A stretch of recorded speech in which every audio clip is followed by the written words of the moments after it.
dia punya pembelajaran, dia tak boleh nak ikut belajar macam kanak-kanak normal yang lain. So dia ada keperluan khas dekat situ. Okey. Dekat situ ada isu dia. Okey, dari segi ubatan, tadi ada sebut tentang ubatan. Ubatan tu mungkin satu keperluan yang kalau ada isu dengan masalah yang berkaitan dengan, mungkin kalau dia ada hyperaktif ke, okey, kalau dia tak boleh nak bagi tumpuan ke, dan sebagainya kan. Tapi masalah untuk disleksia tu dia perlukan latihan. Okey, latihan. Latihan dia berbeza sebenarnya daripada individu disleksia yang lain. Sebab ada banyak jenis, ada banyak kategori disleksia juga sebenarnya. Disleksia sendiri ada kategorinya. Dan okey, kita dah cakap sedikit tentang autism, disleksia. Apa lagi di bawah payung bawah masalah pembelajaran berkeperluan khas ni, kita sebutkan autism, disleksia. Dan ada lagi masalahnya yang berkaitan dengan kes seperti dyscalculia atau masalah yang berkaitan dengan arithmetic, masalah pengiraan. Kemudian masalah yang berkaitan dengan dysgraphia. Maksudnya individu ni dia ada kesukaran untuk menulis. Membaca dia tak ada masalah. Masalahnya menulis dia ada problem. Macam disleksia tu ada setengah-setengahnya dia menulis dia boleh, tapi nak membaca ada masalah. Okey, manakala ada setengah disleksia tu dia nak nak membaca dia masalah. Dia okey tapi mengeja dia problem. Jadi dia boleh membaca. Maka tu kalau kita lihat kadang-kadang kanak-kanak ni sebab dia special kan, umur 3-4 tahun dia dah boleh baca, tapi tak pandai nak mengira. 3-4 tahun dah boleh baca. Kadang-kadang kita tengok dia dekat depan TV kan ada crawling bawah tu kan, dia boleh baca tu, tapi nak mengeja, nak kenal huruf dia tak boleh. Okey. Itu dia. Lagi dan saya juga di sekolah kalau kita sebut tentang anak-anak ada masalah pembelajaran, berkeperluan khas. Adakah itu bererti mereka ni tidak perlu dihantar ke sekolah atau bagaimana? Kita sebelum kita jawab soalan tu, kita nak raikan pemanggil kita di talian 0362051500. Assalamualaikum. Waalaikumsalam warahmatullahi. Ya, siapa di talian? Saya Badrul. Cik Badrul? Okey, Cik Badrul. Nak bercakap dengan Cik Badrul ya? Itu saya. Teruskan. Okey, silakan. Itu saya ni dia ada 13 sikit. Tapi dia cepat suka meradang lah. Dia bila silap sikit aja, dia kakak dia jadi mangsa. Dia pukul kakak dia, pepak kakak dia, lepas tu dia cabut lari. Macam mana cara ni? Berapa umurnya tadi? Lebih kurang dalam masuk 3 tahun lah kot. 3 tahun. Okey. So isu di sini ada dia cepat meradang dia cepat meradang. Tiba-tiba dia pukul kakak dia. Dia sepak kakak dia dengan tak semena-mena lah. Lepas tu dia cabut lari sebenarnya. Okey, dia umur ada masalah autism tadi macam cik kata tadi. Tapi sekarang ni dia ada juga dia pergi mak dia adalah buat sekolah perubatan tu. Tapi sekarang dah bagus dah, boleh cakap. Dah boleh bercakap. Okey. Dah bijak semua dah okey dah. Alright. Tapi itulah masalah dia. Tak dapat mengawal marahnya. Dia bijak marah kakak dia. Pepak kakak dia. Baik. Okey, kita cuba jawab terima kasih. Okey, terima kasih Encik Badrul berkongsi masalah dengan kita. Okey, ini masalah kalau individu autism kan macam tu kita kata itu sebagai satu daripada simptom sebab dia akan meradang, dia tantrum kan. Ini kita sebut tantrum, meltdown. Yes, meltdown. Meltdown. Apa diakah itu meltdown, tantrum? Okey. Biasanya ini di kalangan individu dia berlaku sebab apa Mas? Sebabnya ini merupakan satu juga daripada simptom di antara beberapa simptom individu yang ada isu dengan autism. Emotion regulation problem. Mereka nak ada isu, ada problem nak regulate dia punya emosi. Dia tak tahu nak mengawal perasaan. Okey, pasal apa dia berlaku? Dia berlaku tu disebabkan mereka ada problem dengan social emotion communication. Sebab komunikasi dengan grup dia memerlukan pemahaman tentang social emosi. Okey, jadi masalahnya dekat situ. Jadi disebabkan masalah itu mereka tak faham. Mereka tak faham apa yang berlaku dari segi interaksi emosi. Menyebabkan mereka ni tak boleh nak mengawal tingkah laku mereka. Okey, masalahnya kat sini kita kena pasti kalau kita belajar ABA kita tahu kan sebab dia ada konteks ataupun formula ABC, antecedent behavior consequence kat situ kan. Kena belajar lah macam tu kan. Kena cari ilmu tu. Okey, maksudnya kat situ kita kena cari kanak-kanak tu berada dalam persekitaran yang macam mana. Biasanya kalau senang je kan, kalau kita ada dalam situasi yang provoke kita punya problem dengan emosi, so kita memang tak boleh nak kawal. Okey, tapi lebih-lebih lagi berlaku di kalangan individu yang ada isu dengan autism. Okey, jadi masalahnya kita ialah kita kalau boleh kita cuba nak hadkan ataupun nak kurangkan persekitaran yang provoke mereka punya meltdown. Jadi kena faham apa situasi masalah. Apa trigger factors dia kat situ. Kita kena kawal, kena kontrol. Okey. Sebab kalau kita nak bagi training mereka, mungkin pada peringkat umur macam tu, mungkin mereka rasa sukar untuk memahami, kan. Kita itulah dalam Islam pun sebenarnya, kan, diajarkan kita supaya kita mendidik anak itu berdasarkan kepada dia punya situasi dia. Okey, kalau kita nak didik dia jadi anak yang betul, anak yang betul-betul boleh dengar cakap, kita kena provide dia punya situasi persekitaran, kan, supaya dia tidak tersasar daripada apa yang sebenarnya diperlukan dalam peringkat umur macam tu. Saya kira kena adil lah dalam meletakkan satu pada tempatnya. Betul. Menjawab persoalan saya tadi yang kata, adakah mereka ini perlu diberikan pendidikan seperti anak-anak biasa ataupun tak payah hantar sekolah ke macam mana? Okey, sebenarnya kalau kita bincangkan tentang keperluan khas ini, kalau kita lihat kategori keperluan khas di negara kita ni, isu utamanya ialah kita masih mengharapkan agar persekitaran, konteks, suasana ni ada kemudahan yang mencukupi untuk mengoptimalkan keistimewaan mereka. Sebab mereka ni bukan cacat sebenarnya. Cumanya mereka ni ada keperluan khas yang membezakan mereka ini menafsir dan melihat persekitaran, yang membezakan mereka ini menerima pelajaran. Ada individu belajar dengan cara visual, ada individu belajar dengan cara verbal, ada individu dia kena belajar verbal tu dibantu oleh visual, manakala ada individu dia kena belajar visual dibantu oleh verbal. Jadi tak sama. Jadi optimiskan teknik, optimiskan persekitaran, fasiliti. Itu sebenarnya kita masih lagi harapnya okey, kalau kita lihat dari segi sejarah tamadun Islam sebenarnya kita lihat pada zaman Khalifah Umar bin Abdul Aziz, beliau sebenarnya pernah dari segi sejarahnya dicatatkan membuat bancian terhadap individu yang ada isu dengan OKU pada zaman tu. Dan pada ketika itu kalau kita lihat ramai juga sultan-sultan, raja-raja pemerintah pada ketika itu dia menyediakan rumah-rumah khas untuk individu ada masalah OKU. Masa tu masalah yang berkaitan dengan penglihatan, masalah OKU fizikal, kan, tempang dan sebagainya. Memang dah ada pada ketika itu.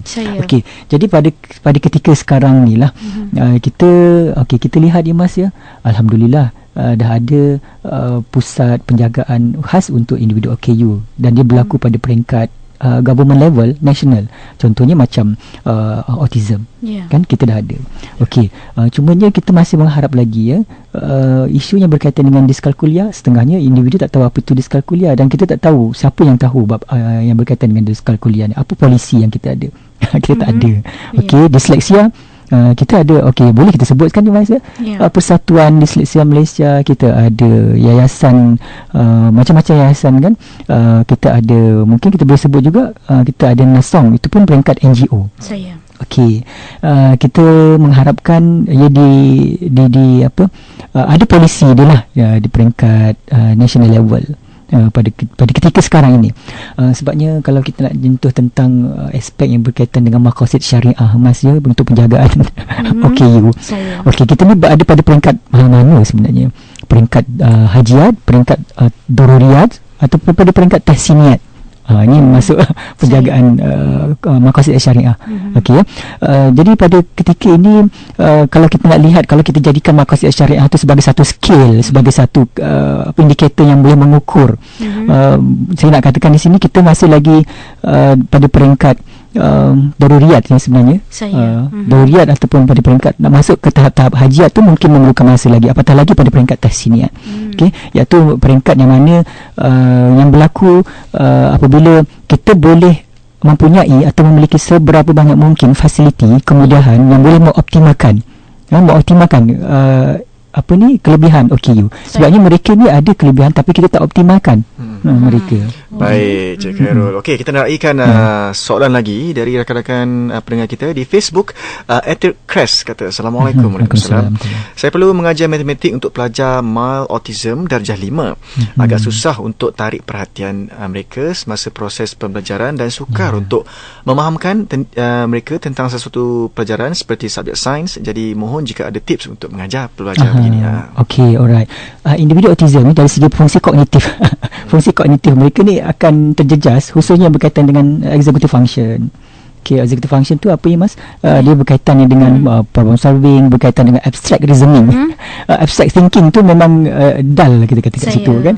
Jadi isunya di sini sebab mereka ni kita boleh katakan sebagai, bukannya tak boleh, mereka boleh, cuma ni mereka ni lambat.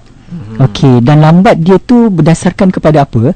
Lambat atau cepat tu berdasarkan kepada maturity of the brain, kematangan otak tu dari segi structural, dari segi function, structure dia. Sebab structure yang matang, yang mature, dia akan define dia punya fungsi dia otak tu. Okey, sebab dia ni berbeza, yalah. Autism tu sendiri berbeza kan. Ada mild, ada klasik, lepas tu ada Aspergernya. Okey, kalau Asperger mungkin mudah. Okey, so bermakna dalam hal ini macam mana kita nak mudahkan dia. Kita nak mudah dia kalau kita tahu dia pada peringkat apa, mild ke, moderate ke, Asperger. Okey, kalau Asperger tu mudah sebab apa? Sebab dia punya develop perkembangan kognitif, fungsi eksekutif tu dah nampak macam typical. Okey, abstract reasoning dah ada. Okey, decision making, arithmetic ability tu dah boleh, dia dah nampak jelas dekat situ. Okey, so maksudnya jadi mudah. Okey, jadi kesukarannya sekarang ni ialah sebabnya kita mungkin kita perlu classify mereka ni berdasarkan kepada apa? Berdasarkan kepada tahap-tahap kematangan otak mereka. Yes, itu yang penting. Sebab apa? Kalau kita dah tahu tu senang kita nak kelaskan mereka, nak letak kat kelas yang mana. Jadi kita dah tahu masuk kelas ni kita dah boleh ajar. Masuk kelas yang kedua mungkin sukar sikit. Jadi apa yang kalau kesukaran tu kita tak boleh tinggal. Ketinggalan tu, kesukaran tu kita boleh compensate dengan yang kita tengok pendekatan yang sesuai. Penjelasan yang hampir sampai pada hari ini. Belum sampai lagi. Okey, sebab kita nak berehat dulu seketika. Kita kembali selepas ini dengan topiknya pada hari ini, cabaran dan masa depan anak OKU berkeperluan khas. Sempena bulan kesedaran autism dan berkeperluan khas, kita sama-sama kongsikan informasi, maklumat dan juga kesedaran untuk sikit anda lagi. Satu lagi. Ya. Okey, Warna Pagi IKIM FM. Terima kasih kepada anda yang terus setia bersama kami di Warna Pagi IKIM FM. Luke dan Mas bersama dengan anda dan juga bersama Encik Khairul masih lagi. Encik Khairul Azhar Idris, Fellow Pusat Kajian Ekonomi dan Kemasyarakatan IKIM. Banyak kita terima soalan daripada Facebook, Mas, yang bertanyakan tentang anak mereka. Ada guru juga yang bertanyakan tentang bagaimana nak menangani cabaran mengajar murid berkeperluan khas ini. Dan mungkin nak tanya kepada Encik Khairul jugalah. Apa perlu ibu bapa dan masyarakat faham bila ada yang mempunyai persepsi individu autism adalah genius. Dia hebat dalam sesuatu bidang, macam ada superpower lah tentu. Sensor sehingga menyebabkan ada ibu bapa yang mempunyai harapan tinggi. Benar ke perspektif? Betul. Realitinya Betul Mas. Kalau kita lihat dari perspektif neuroscience, biological kan, perkembangan otak kan, sebenarnya kalau kita buat IQ test pun sebenarnya memang benda ni dibuktikan pun. Setengah-setengah individu autism, macam Asperger tu, kemudian masalah pembelajaran lain, contohnya macam disleksia, diskalkulia, mereka juga mempunyai tahap IQ yang tinggi daripada individu normal, kadang lebih tinggi daripada individu dewasa. Itu satu yang baik daripada yang dianugerahkan Allah kepada mereka. Kalau dilihat daripada perspektif neuroscience yang kita sebutkan tadi, dikata bahawa itu adalah sebagai satu daripada kejadian yang Allah Ta'ala bagi. Maksudnya otak ni dia akan berkembang dari segi struktur dan fungsi dia akan compensate. Apa kekurangan dia akan bagi kelebihan. Maksudnya nak compensate. Sebagai satu daripada proses, kalau kita panggil dia sebagai homeostatic balance. Jadi nak balance kan. So memang akan berlaku dari situ. Memang dah ketentuan yang Allah SWT jadikan dekat situ. Ini bukan bermakna kita nak abaikan aspek-aspek yang lain. Sebab kalau kita lihat autism, disleksia, ADHD, ADD juga sebenarnya dia ada banyak kategori. Dan individu kalau autism tu sendiri, kalau dia dah ada aspek yang berkaitan dengan IQ dia tinggi, jadi kita gunakan IQ yang tinggi tu untuk membantu dia dari segi mengatasi masalah yang dia ada. Contohnya kalau dia IQ tinggi, masalah dia ialah masalah sosial, masalah komunikasi. Jadi kita nak improvekan sosial komunikasi tu menggunakan pendekatan IQ dia yang tinggi. Itu dia membantu. Tapi ada kategori lain tu yang menjadi masalahnya ialah sebab mereka ni ada isu dengan IQ, dan pada masa yang sama mereka ni ada isu juga dengan aspek-aspek yang lain kan, Mas? Social, maka itu dimasuk dalam kategori yang severe, kategori yang teruk dan sebagainya. Jadi realiti ataupun hakikat sebenarnya bila ada anak berkeperluan khas ni. So saya ingat yang saya nampak kat sini, mereka ni perlu diberikan latihan juga. Rawatan jangan tinggal secara yang balance. Okey, kita kalau boleh kita nak balancekan sebenarnya ya keupayaan mereka itu sendiri. Sebabnya dengan keupayaan yang mereka ada tu compensate dengan keupayaan mereka tak ada, paling kurang pun mereka ni boleh menguruskan penjagaan diri, boleh menguruskan macam mana dia punya survival skill, dia punya daily living skill. Itu yang penting sebenarnya ya kan. Dan perkongsian minggu lalu bersama Ibu Bapa Ashraf, anak autism yang boleh menghafal banyak surah dalam Al-Quran ya. Katanya ibu bapa ni sebenarnya kalau duduk sendiri tidak bercampur bersama dengan jemaah ibu bapa yang mempunyai isu yang sama, yang anak-anak berkeperluan khas ini akan mudah berasa stres, akan mudah down dan menyebabkan mereka sendiri mempunyai masalah dengan tekanan perasaan. Jadi mungkin saranan Cik Khairul macam mana nak menghadapi anak-anak berkeperluan khas ni. Alright, Penat Cik Khairul, betul, anak sebab pagi tak tidur dan kita kena ada menghadiri terapi yang tanpa henti macam betul, mana. Setuju tu Mas. Saya rasa ini dikongsi oleh semua individu, pendengar-pendengar kalau ada isu dengan berkeperluan khas ni. Okey, sebabnya yalah kita kata dari segi burden tu, cost dia, maintenance dia, betul, semuanya tinggi lah kita kata kat situ. Tapi okey lah sebabnya kita yang penting di sini ialah ilmu tu. Kita perlukan ilmu, skill, pengetahuan. Itu satu. Yang keduanya, ilmu tu bukan sekadar macam mana kita nak handle, nak manage, tapi juga ilmu tu sebab kita sebagai caretaker, penjaga. Kita perlu juga ilmu tu untuk diri kita. Jadi mana kita dapat ilmu tu? Macam mana? Ilmu tu kita boleh dapat dengan kita berkongsi. Okay, kita berkongsi dengan grup kan, kita ada persatuan autism, kita ada parent support group. Okay, daripada situ kita boleh berkongsi, kita tanya sedikit sebanyak individu tu. Lepas tu kalau dia kata kalau masalah ni perlu rujuk pakar, jadi mereka ada alternatif, saranan, cadangan, ada saranan, betul situ tips ya. Jadi tak ada masalah saya rasa. Jadi ibu bapa atau parent yang isu ni ialah setengah-setengah daripada mereka masih lagi dalam peringkat denial tu, ataupun mereka ni disebabkan stigma, kan itu isu dia. Itulah sebabnya kita memberi rancangan seperti ini, beri kesedaran. Hentikanlah kalau fikirkan ini membawa kecelakaan. Ini adalah persepsi ataupun stigma yang mengatakan anak cacat you ni sebab ni ibu bapa punya kesalahan, semua tu. Hentikan, semua tu adalah kuno yang kita membuka minda kita. Kita boleh gunakan itu sebagai satu tips untuk kita releasekan kita punya permasalahan. Tapi kalau kita fikirkan how strong they are, the evidence, apa bukti? Apa bukti anak cacat ni sebenarnya sebagai sebab engkau ni buat jahat pada orang ni, macam tu kan. Itu lebih kepada pemikiran yang kita kata illogical, kadang-kadang tak rasional pun kadang-kadang sebab dia menjurus kita kejahilan tu lah kan, mendorong kita untuk berfikir negatif pada orang lain. Dah jadi su'zon. Betul. Itu tidak digalakkan dalam Islam pun. Takkan kita nak melakukan sesuatu perkara yang Islam larang. Itu satu perkara kan.